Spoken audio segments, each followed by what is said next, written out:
Aišku, galbūt jisai myli tave žadėjo, meilius žodžius kuždėjo.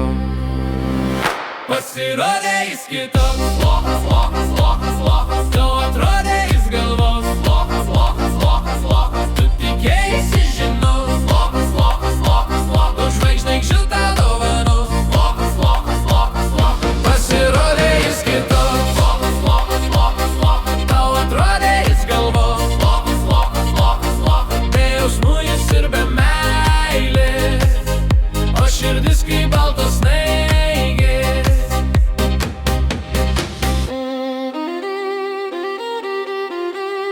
Kartu prabuvot kelis metus, turėt norėjai šeimą ir šiltus namus, tikėjai, kad juose ir meilė bus.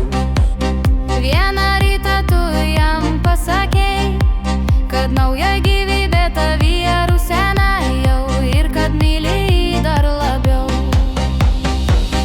Pasirodė jis kitoks,